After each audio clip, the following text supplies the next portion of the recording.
Salam, selamat pagi sahabat Delima yang terkasih. Sebelum memulai aktivitas kita pada hari ini, marilah terlebih dahulu kita mendengarkan firman Tuhan yang tertulis dalam kitab Filipi 4 ayat 8. Demikian dikatakan, jadi akhirnya saudara-saudara, semua yang benar, semua yang mulia, semua yang adil, semua yang suci, semua yang manis, semua yang sedap didengar, semua yang disebut kebajikan dan patut dipuji, pikirkanlah itu semuanya. Demikianlah firman Tuhan. Sahabat Delima yang terkasih, pada saat Rasul Paulus menuliskan surat ke jemaat Filipi, dia berada di dalam penjara. Walaupun dia berada di dalam penjara, baginya hal itu tidak menjadi penghalang untuk memberitakan firman Tuhan. Melalui surat-suratnya, Rasul Paulus mengajarkan bagaimana hidup kita sesuai dengan firman Tuhan. Salah satu dari pengajarannya dapat kita lihat di dalam nas ini. Sahabat Delima yang dikasihi Tuhan, hasil dari penelitian membuktikan bahwa sumber penyakit yang paling besar berasal dari pikiran. Oleh karena itu, para psikolog menganjurkan agar kita selalu berpikir positif. Rasul Paulus juga menasehati jemaat di Filipi. Dia mengatakan agar mereka selalu memikirkan hal-hal yang benar, hal-hal yang mulia, yang adil, yang suci, yang manis, yang sedap didengar, kebajikan dan patut dipuji. Nasihat ini diawali dengan sebuah perkataan yang sangat terkenal, yaitu bersukacitalah senantiasa di dalam Tuhan. Itu tertulis dalam Filipi 4 ayat 4. Jadi nasihat untuk memikirkan semua hal yang baik bertujuan agar jemaat di Filipi dapat hidup dengan penuh sukacita. Artinya, kemampuan mengolah pikiran sangat menentukan untuk kebahagiaan seseorang.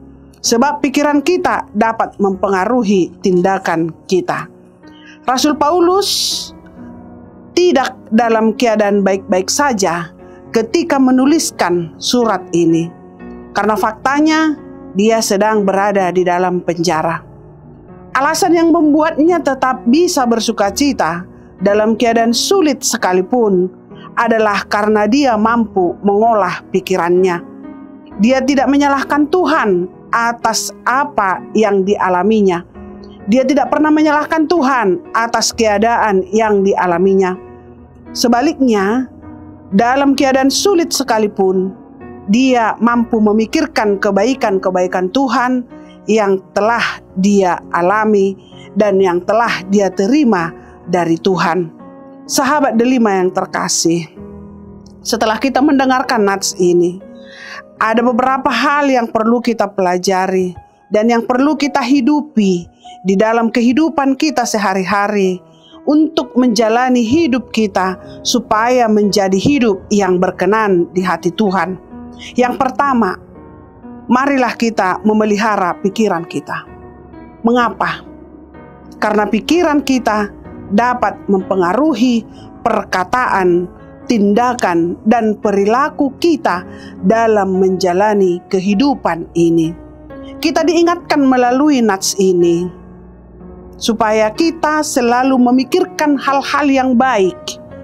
Karena buah dari pikiran yang baik akan membawa kita kepada hidup yang lebih tenang. Oleh karena itu, selalulah berpikir positif, yaitu memikirkan hal-hal yang benar, hal-hal yang mulia, hal-hal yang adil, yang suci, yang manis, yang sedap didengar, memikirkan kebajikan dan patut dipuji, supaya hidup kita lebih tenang dan berkenan di hati Tuhan. Yang kedua, kita sudah melewati hidup kita dengan berbagai suka dan duka. Tidak semua perjalanan kehidupan kita berjalan mulus. Ada banyak hal yang membuat kita untuk mengeluh. Akan tetapi ketika kita dapat menguasai pikiran kita, maka kita dapat melihat kebaikan-kebaikan Tuhan yang sudah Tuhan kerjakan bagi kita. Marilah kita selalu memikirkan kebaikan Tuhan yang selalu menjaga hidup kita dan memimpin kita untuk hidup yang lebih baik.